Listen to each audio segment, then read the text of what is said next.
Good afternoon, everyone. We want to start.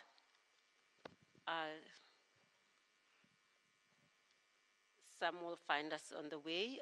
My name is Doris Tshepe. I'm from the Competition Commission of South Africa. We have an exciting afternoon, and I'm hoping after the tea break, you've had some coffee and some vanilla cake to keep you awake. But I can assure you the team I have here is going to rivet you, and so you will still be around. I have with me a group of enforcers who will be speaking to us. I'll start with Hara, who is the Vice President of the Hellenic Competition Commission, Rasul from the Competition Commission of Hong Kong, and Diego Solano, who's the Chief of Advisors for the Protection of Competition and Superintendent of Industry and Commerce in Colombia. And then, of course, we have Wang'ombe Kariuki, who is an NGA of the Competition Authority of Kenya, who used to be the DG of the Competition Authority of Kenya. Thank you and welcome. Just some opening remarks from me before I hand over to the team is that we all know that a country's competition legislation sets out the mandate and powers of competition agencies, but the effectiveness of the law in achieving that mandate depends on the agency effectiveness of the use of these powers. In the current economic environment, there is pressure on agencies to be more effective with the resources and the powers that they have to achieve the objectives of improved competition and competitiveness to assist in economic growth and innovation of our jurisdiction. This is in the context of increasingly complex and dynamic markets that require agility and a range of tools to bring about more competitive outcomes. This plenary will explore two themes in agency effectiveness. The first one is, whilst many agencies have looked to legislators to expand their powers to address the current challenges, very often agencies are not making optimal use of their current tools. This includes not just the hardcore powers, but the soft law powers as well.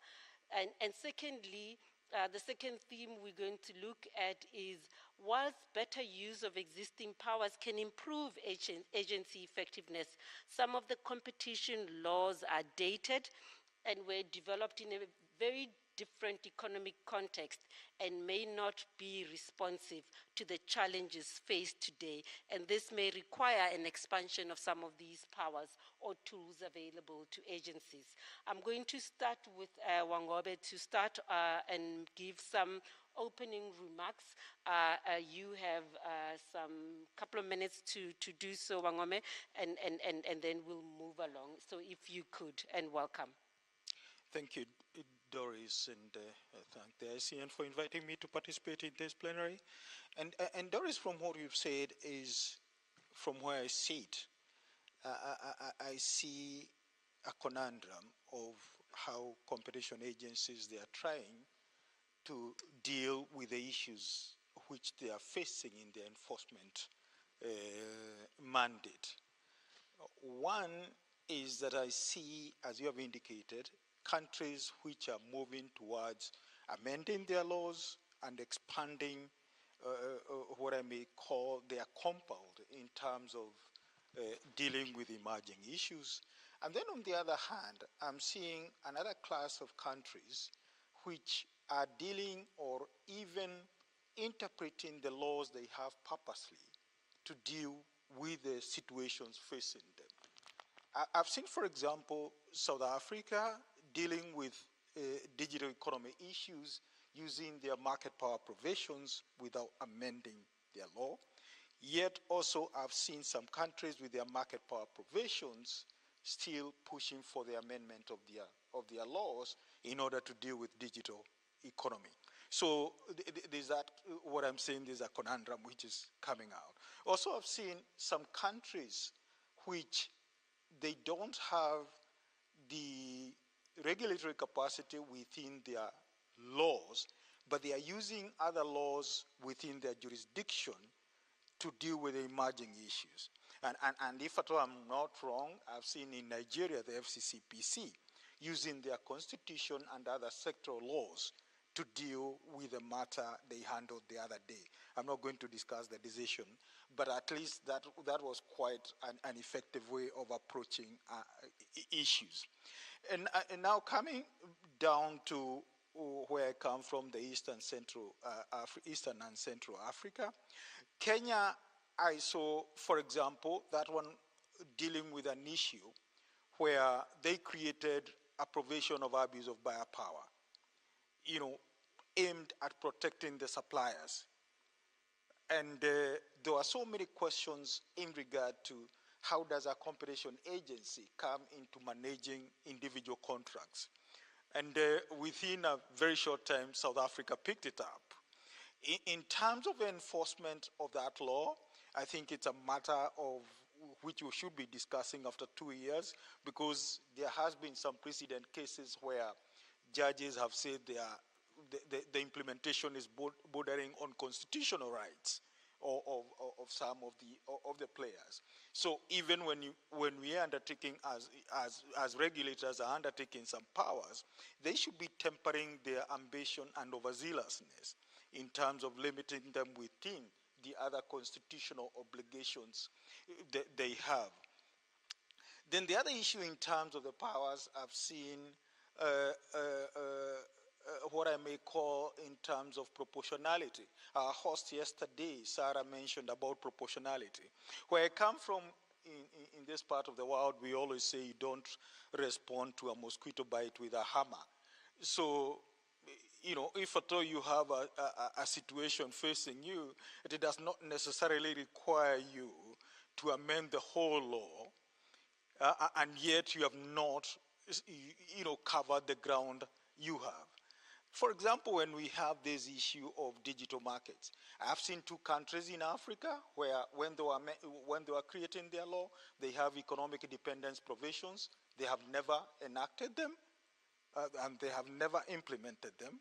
And yet we have others yearning for the enactment of those provisions. Then in terms of also proportionality, I wanted to bring in the issue of penalties, where I've seen some overzealousness in terms of pushing towards 10%. And it's in terms of the harm, whereas we have 2,600 suppliers supplying one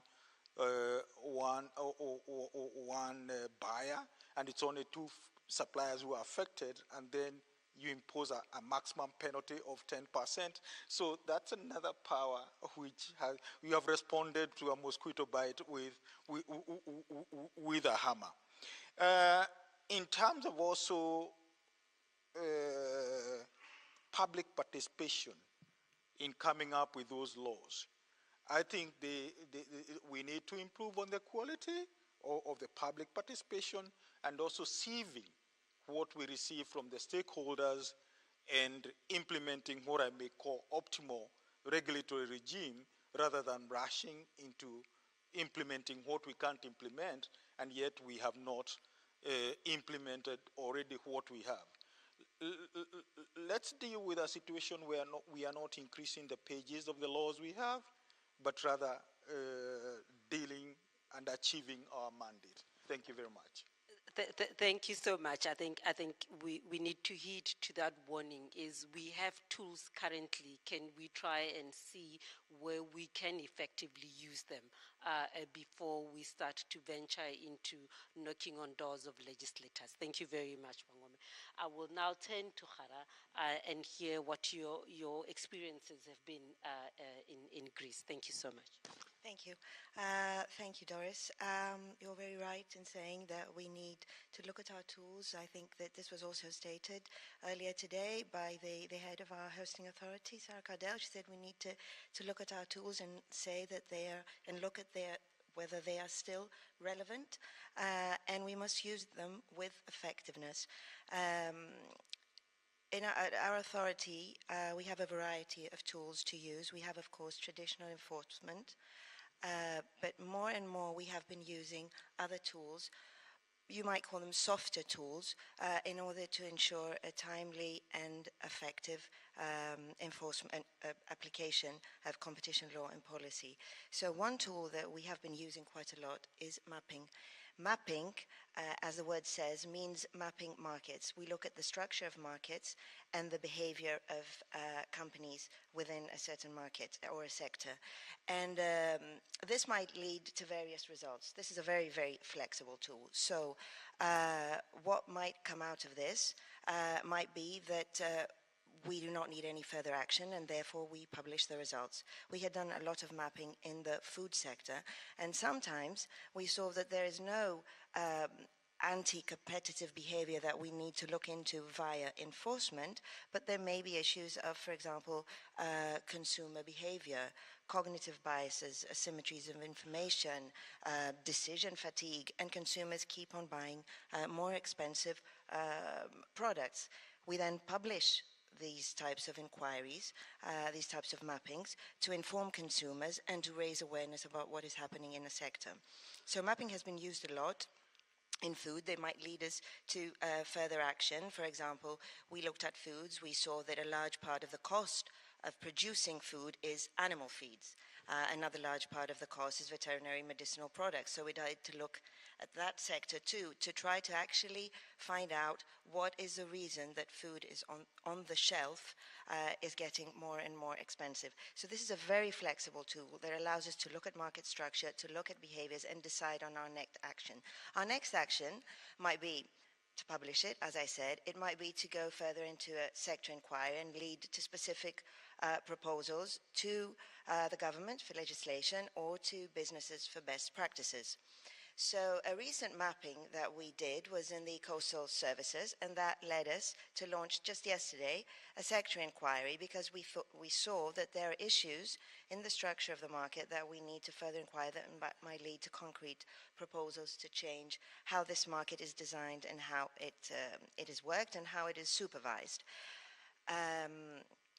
So we have mapping, which is, as I said, flexible. We have sector inquiries. Sector inquiries have been used in all sorts of industries, from savings to fintech to e-commerce to supermarkets, waste management, health services. And they have an added value that they allow us also to engage with all stakeholders. We publish the first result of our findings. We issue a public consultation. We listen to the opinion of the business community and of consumer organizations, and then we take this back and we come out with a proposal that has incorporated their views on this issue. We also have another tool, which is, we call it the regulatory intervention.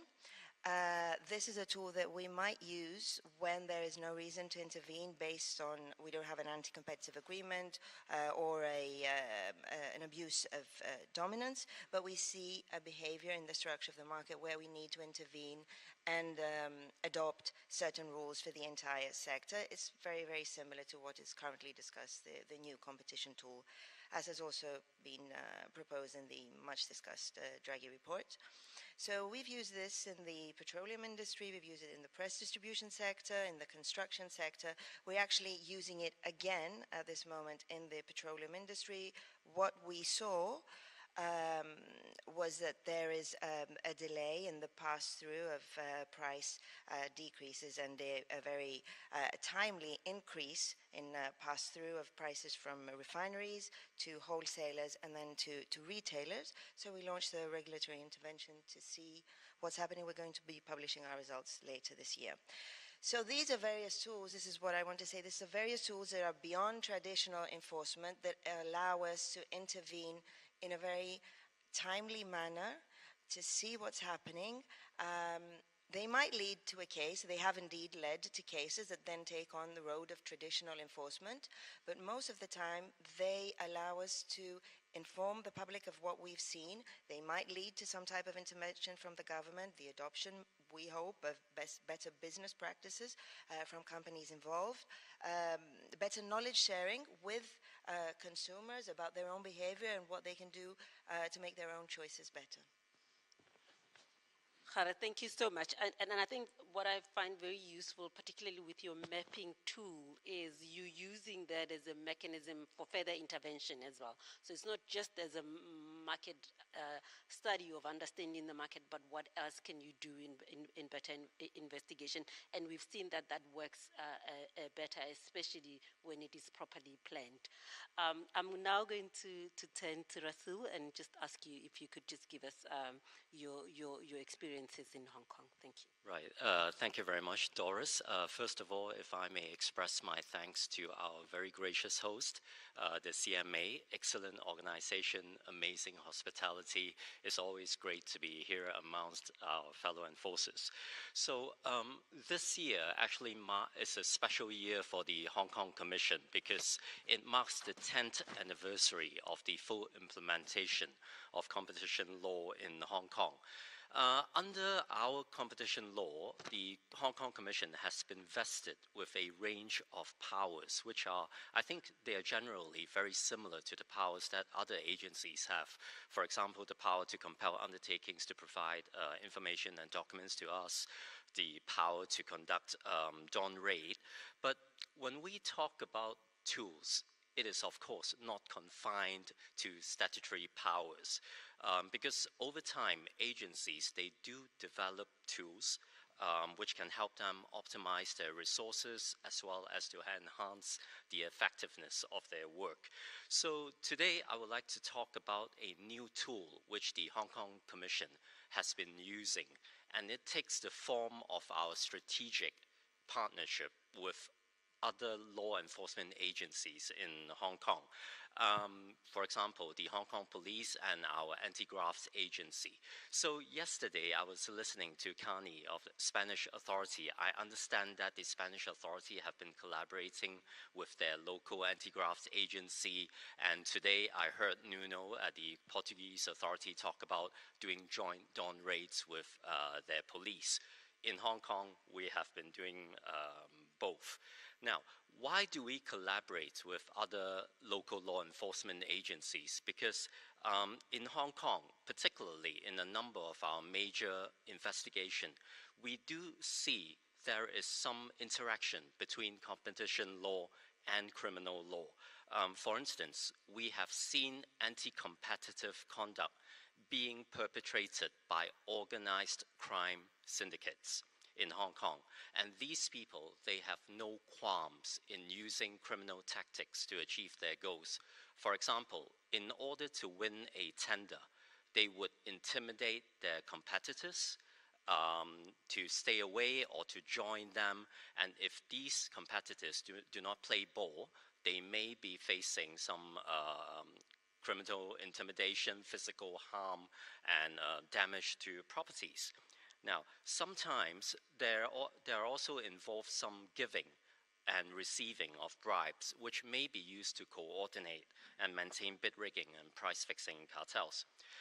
In order to effectively deal with this type of cartel, I think it's very difficult for a competition agency to go it alone. We need to take a concerted effort and work with other law enforcement agencies. Apart from there being interaction between competition law and criminal law, another reason why we collaborate with other more established law enforcers is because we can leverage on their vast resources. I'll give you a very quick example. The Commission has conducted a dawn raid on one of the biggest wholesale fish markets in Hong Kong. Now, what is special about this fish market is that it is reputedly controlled by a major criminal organization. So when we conducted dawn raid, I was sending 30 of my investigators into the fish market. But as you can imagine, I'm sending them into a potential hostile environment. So what we did was we sought help from the Hong Kong police force. And to assist our dawn raid, I sent 30 of my people the Hong Kong police force, they provided us with 150 police officers. And these police officers, I have to emphasize, they are not ordinary police officers. These are specialists in dealing with triads, in dealing with gangs. So as you can imagine, the dawn raid went about very peacefully. Everybody were in their best behavior. Now, if I can now quickly talk about our cooperation with another agency, which is the Anti-Corruption Agency in Hong Kong. Now, with the Anti-Corruption Agency in Hong Kong, we have conducted 2 joint raids with them. And we targeted suspected cartelists engaging in both anti-competitive as well as corrupt conduct in projects involving the renovation of residential buildings. For those of you who may have visited Hong Kong before, you will know that the majority of people in Hong Kong, we live in high-rise residential buildings.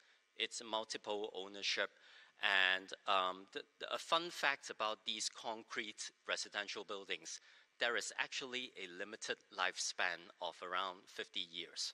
So it is important for the owners of these buildings to maintain these buildings. They have to do building maintenance work, but the cost of doing building maintenance work is quite a lot. Just to give you a rough idea, it costs each household around maybe $7,500 US all the way to maybe $35,000 US to do renovation work, and this is just what one household have to pay. And you are talking about a multiple ownership building with hundreds of households. Multiply that in the hundreds, we are talking about a lot of money. And with the Anti-Corruption Agency, we managed to do 2 joint raids with them. We have the ICAC, the commission, they have arrested about 20 people. These 20 people are suspected to be mastermind and backbone of a cartel, price fixing and bid rigging cartel, who have also been providing bribes to different parties. And also after we did the first dawn raid, we went on to do another dawn raid, because as it often happens, when you do the first dawn raid, you think the scope is like this. After the first dawn raid, you realize the scope is actually much, much bigger, which is a happy problem. And in the second dawn raid, we discovered that these cartels may have been involved in cartel activities which cover about 38 residential premises. If you talk about the value of the renovation projects, we are talking about 128 million US dollars, and with the value of individual contract costing about 34 million US dollars. So we are talking about a lot of money. We managed to do 2 dawn raids, very successful dawn raids, and I think we have gathered quite good evidence, which we are working on, and hopefully in the near future we will be able to bring a case before our competition tribunal. I'll stop here. Thank you so much, Rasul. I think you're raising very important points, and we've been speaking about collaboration as in mostly interjurisdictional collaboration, but in fact there is collaboration even amongst other agencies or amongst other regulators. And I know that there was a breakout session where we were talking about collaboration between regulators and sector regulators and competition authorities. So thank you very much for that. We will get into some of the detail in our question and answer session, but I just want to get Diego to give us what they've been doing in Colombia and how they are dealing with the issues of agency effectiveness. Thank you so much, Diego. Okay, thank you, Doris. First, I'm very glad to participate in this panel, and so many thanks to the organization for the support that we received from them. They were really useful, especially to the Secretary and the co-chair of the AEWG.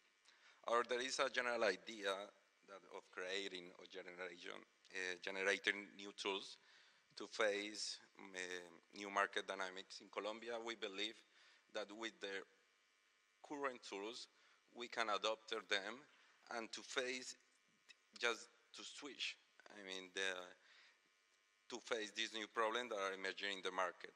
In our case, this reinvention of the traditional tours start also with the down raise, and also with a second mechanism that we haven't developed in the past, but we started developing last year, is related to the interim measure or the injunction relief.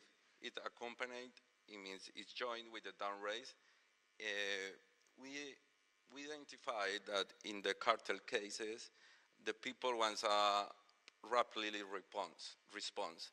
So I'm going to explain a case that we identified the last year.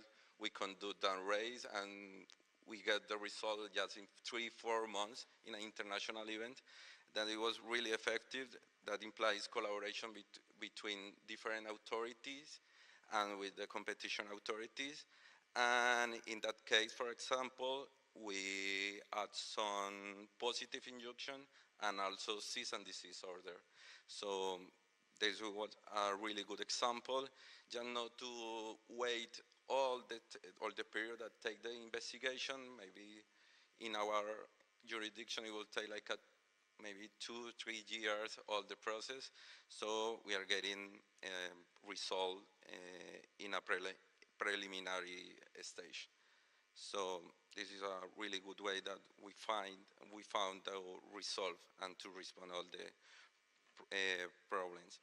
We also prioritize some sector that is strategic for us. So we are implementing, for example, the exception, block extension in some strategical sector like agriculture, that we identified that the government want to prioritize the sector, and also so we identified that different way that they join, avoiding to have effect in the competition and to join forces. There is a good way to increase their benefit in the food sector. Finally, I would like us to just outline the importance to collaborate between authority and regulators. There is a huge change in our policy in energy, oil and gas sector. Just the last year, I think it was like almost 60 modification of the regulations. So we are working together. I mean, just to understand what are they looking to face, what are the problems that they identify, and just all the process to the most like healthy or to energy that not can impact like environmental high impact.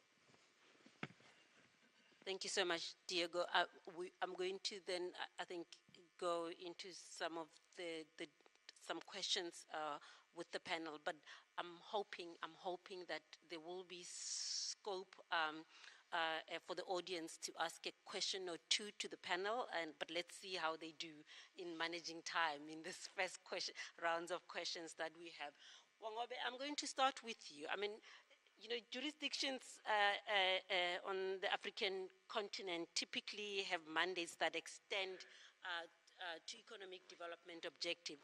How effective have agencies been in implementing this mandate, and how could they improve their efficacy given the existing powers and tools that we have? You've spoken a little bit about this, but I just thought if you could expand, and we're listening very attentively. Thank you. Doris, you're putting me in a very tight corner in regard to telling me to audit the way jurisdictions have implemented their mandate.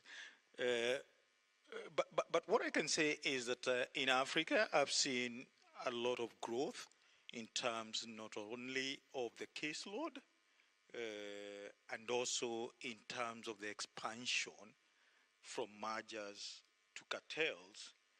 And then we are seeing some visibility in abuse of dominance.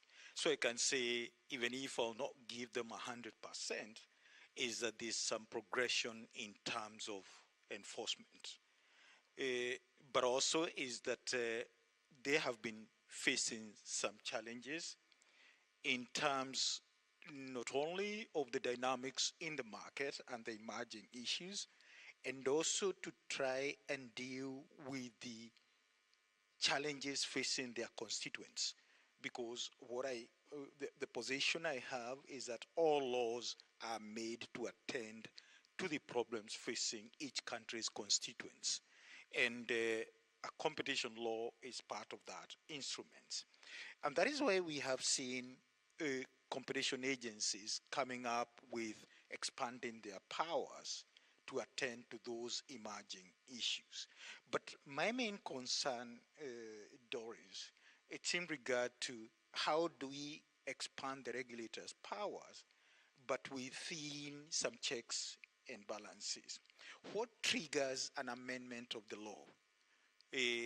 Should we have a specific threshold in terms of, the level of commerce which is being affected?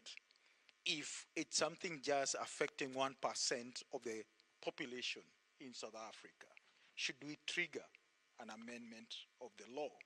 Or if at all it's only one case, a small case, which we have failed to attend to, should we trigger an amendment of the law?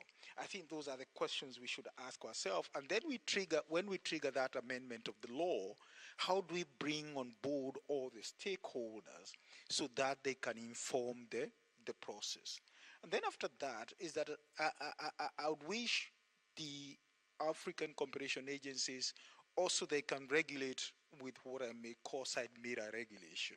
Look at the dust you are creating so that you don't just regulate, especially the dynamic markets, and move on. It's always good to look at the impact of your decisions. And then that is when we can see whether our implementation is achieving the economic development agenda of our constituents. That is the challenge I would throw. Thank you. And you speaking here of impact assessment, for example? I'm speaking of impact assessment. That's what I'm calling it. Yes. Let's regulate through the side mirror. Okay. All right. Thank you.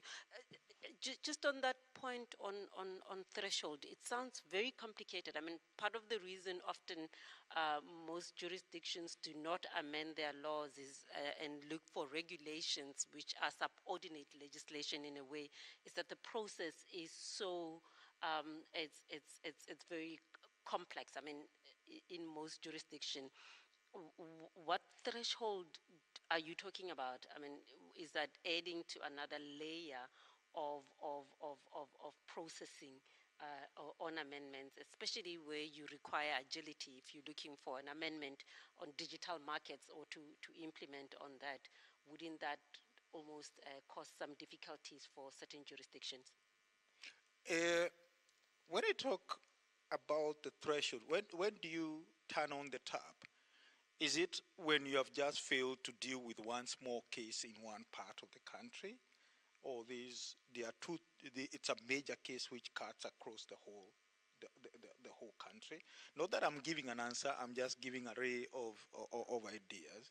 Or is it when you do a market inquiry, which is just affecting people in a certain high-end estate in Nairobi, or it's something affecting the vulnerable members of the community across the whole country? That is when you turn on the tap to amend the law. So that is the kind of threshold I'm talking about.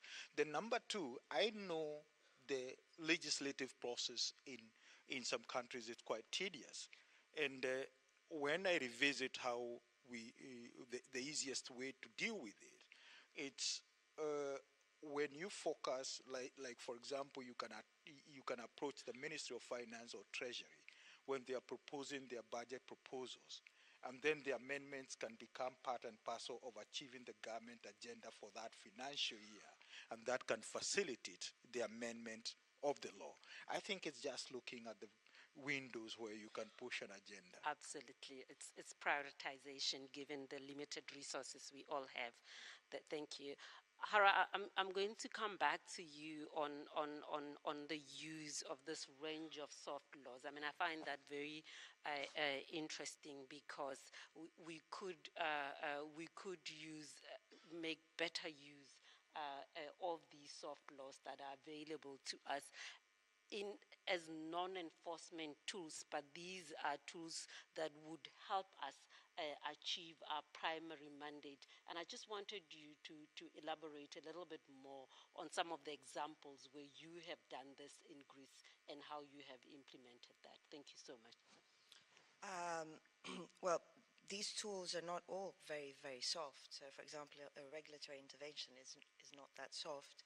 But we have used these in a variety of sectors. We have, as I said, we have mapping inquiries into food, into detergents and dairy products. We saw that, for example, we need to look further into the food value chain, and we did further inquiries into this. We look at the banking sector, fintech, e-commerce, waste management, health services, petroleum industry, press distribution, construction, a lot of industries that we've been doing these types of inquiries.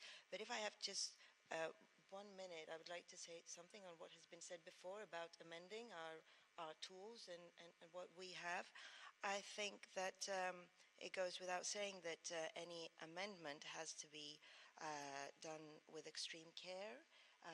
A qualitative and quantitative analysis has to proceed, has to be done before we proceed with any type of amendment. And obviously, an assessment of whether the authority has the resources to be able to live up to any new powers that it may have without risking its traditional enforcement and the course of its job. And another element that I think we need to consider is whether any new powers in general would risk our independence or risk the need to be accountable for what we do. So I think that it's, of course, always an open question and an open issue whether we need to add to our toolkit or use the toolkit that we have in a much better way. But what is for sure, in my view, is that whatever move we make, whatever proposal we make, it needs to be done with a lot of care and taking into consideration a variety of factors. Thank you. I was actually going to ask you on this expansion of powers, more what types of expansions you have in mind, because I think, and this is more in what are rapidly evolving markets, and if you could just elaborate a little bit on that. Thank you. Thank you.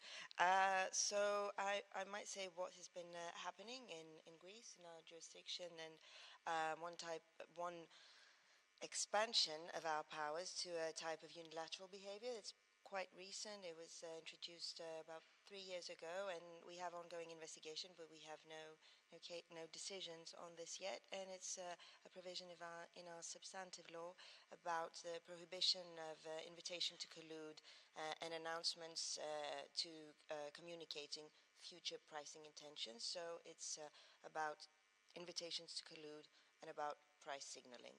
So this is a type of unilateral behavior, probably between anti-competitive agreements and abuse of dominance. It applies to companies of a certain size, so above 250 million, 50 million euro, turnover, and more than 250 employees. What it, in essence, this provision says, and we are called to enforce it, means that it's prohibited to invite another undertaking to participate in an agreement. This will probably be done privately, but they don't actually reach an agreement. There's just this invitation to collude. And also the disclosure of prices that are, of information that is relevant to prices where this might hinder effective competition and it's not usual business practice. so this is price signaling. Of course, we have to look at the nature of the information that's been disclosed, whether there's a history of collusion in this industry, and a lot of details. As I said, we do not have a decision on this yet. We have investigations, but I think it will be quite interesting to see how this is applied and how the courts, who will most probably review any type of decision that we may come to, will look at this. Thank you so much, Hara. I'm just going to go back to you, Rasul, and as I said to you, just to elaborate, I mean, you have identified certain challenges, I think, with collaborating with other agencies. I just wanted you to just speak a little bit more on these challenges and how do we improve on this to make sure that these collaborations actually are more effective. Thank you, Doris. As I mentioned, we just celebrated the 10th anniversary of our. Yes, congratulations on that. Thank you very much. So we are collaborating with other law enforcement agencies. For example, the Hong Kong Police has been around forever. The Independent Commission Against Corruption in Hong Kong, they have been around for 50 years.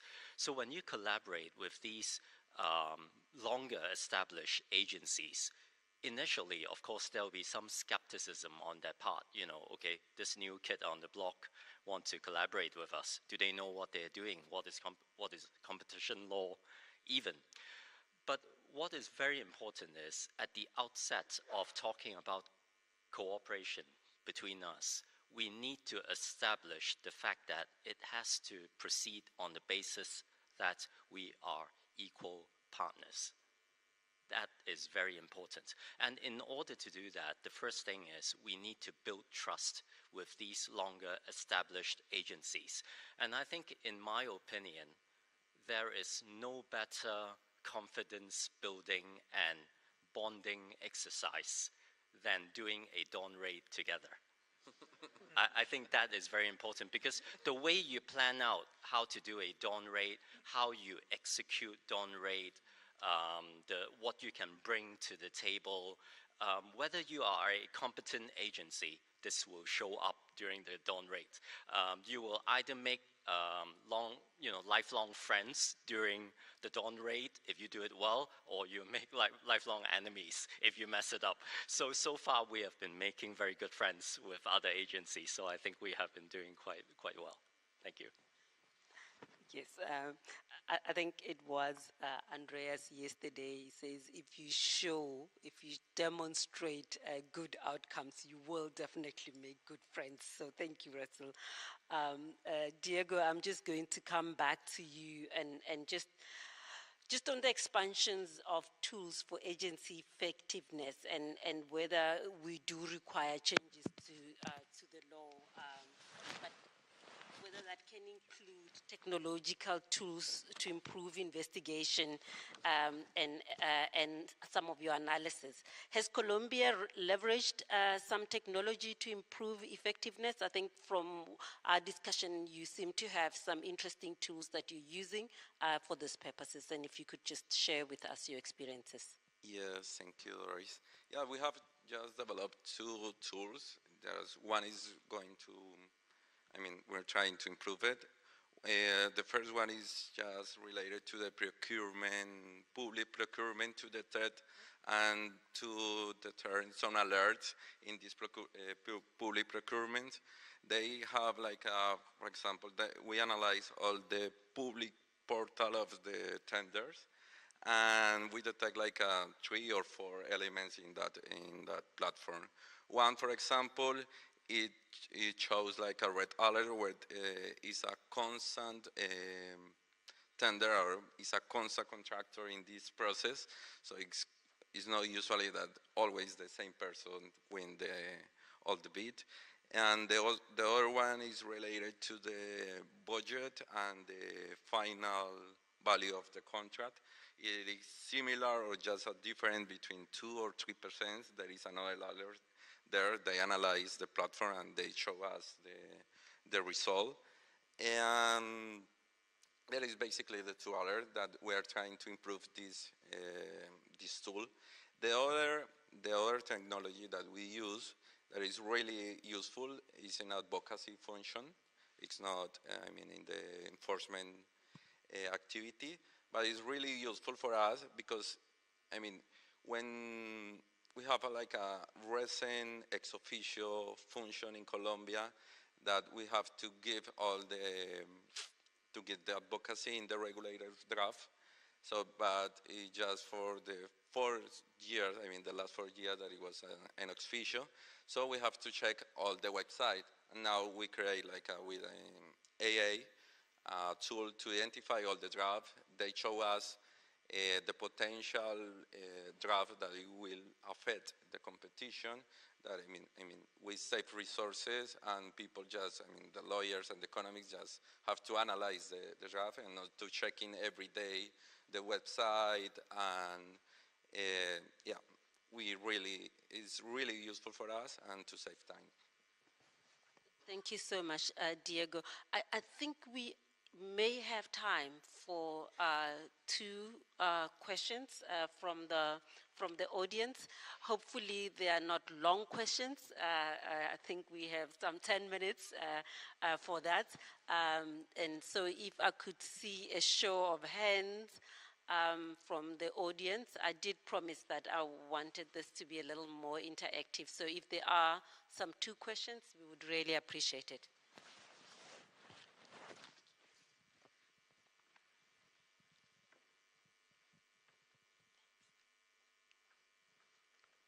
I'm not seeing any hands. Oh, there are, yes. Please, thank you.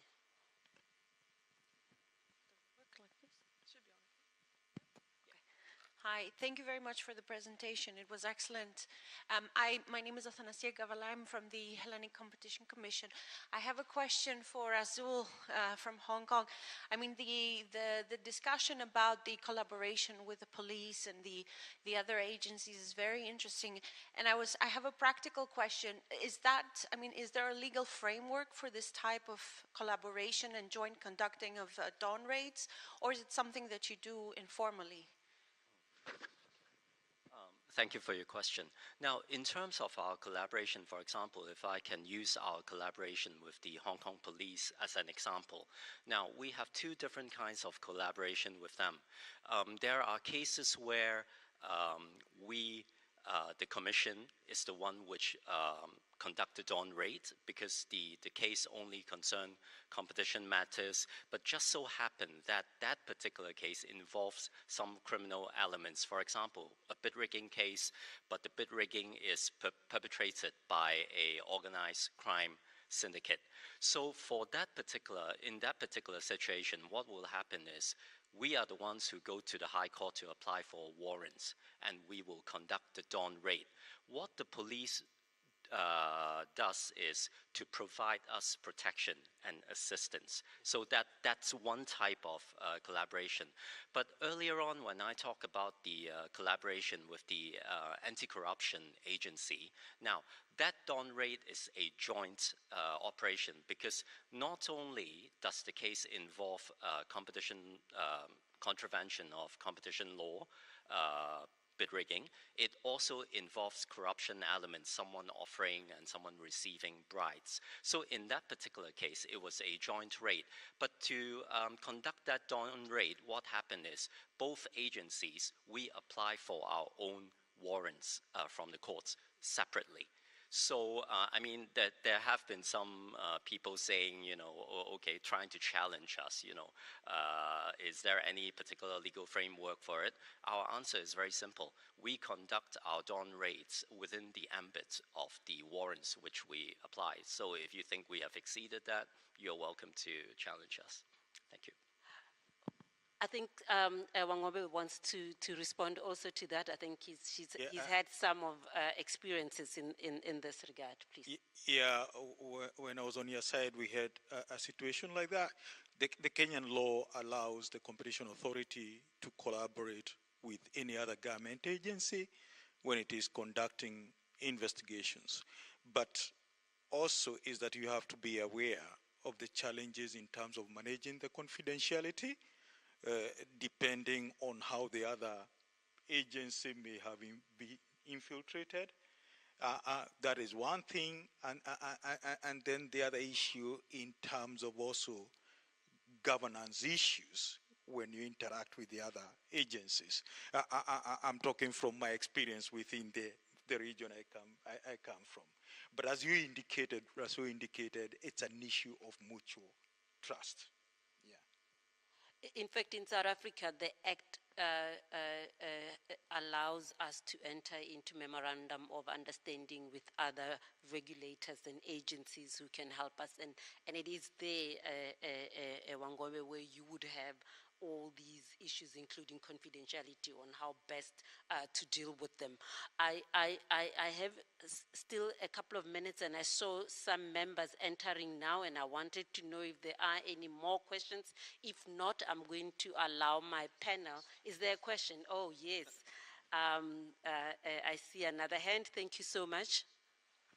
Go ahead. Thank you very much, and good afternoon, and very wonderful discussions. My name is Parrot from the Zambian Competition Authority. Just wanted to ask the panel, in as much as collaboration happens with other law enforcement agencies, do you think it would be appropriate to also train officers of the Competition Authority in some kind of defense mechanism, just for self-awareness? I'll give you an example. One instance where we were doing a dawn raid, we went with the police. During the dawn raid, there was fire on the back of the building. And because we didn't know what to do, we left. And that case was botched. So is it appropriate that we give these officers some level of situational awareness training? Thank you. That's a very interesting question, and I'm going to leave it to my to Rasul. I think you'll start first. You've had more exciting dawn raids, it sounds like. I will send it quite exciting dawn raid. Actually, my head of enforcement, Patrick, is here today.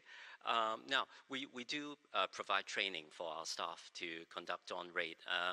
The thing which we find very fortunate is that even though we are a new competition agency, it doesn't mean our officers lack experience, because we have been able to recruit a lot of our investigators from other law enforcement agencies. So quite a number of our colleagues are from the Hong Kong Police Force and the Independent Commission Against Corruption. And, you know, in their previous agencies, they have received a lot of training. But of course, once they transition to the Competition Authority, we need to make some adjustments. But, and in some of our dawn raids, we have also encountered situations where we encounter obstructions.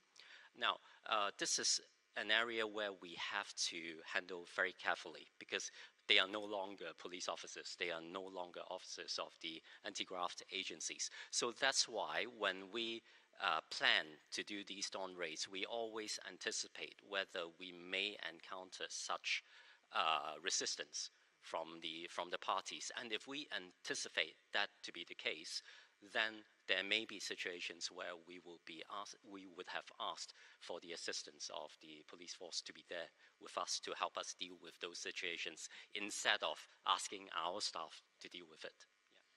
Yeah. And I think what you're saying, Rasul, is that planning and preparatory work for dawn raids actually is quite key in these situations.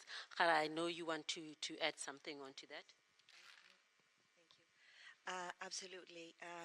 Training and planning and preparing for dawn raids is necessary. I would not go so far as to say we need to train them for physical defense, but obviously to be ready to conduct the dawn raid effectively, that is the result of training and preparation. I just wanted to stress one more thing that I think is quite important. Rasul just mentioned it, to be very, very vigilant when it comes to obstruction of dawn raids. And we've had a few examples in Greece in the last few years where we've been very, very strict, imposing very large fines on natural persons and on companies for obstructing our dawn raids.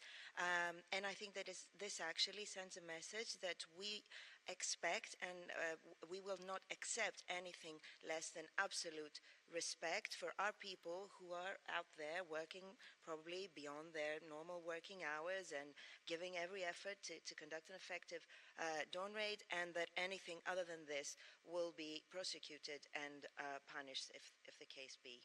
So I think that cases on obstruction and being very strict with this actually help effective dawn raids.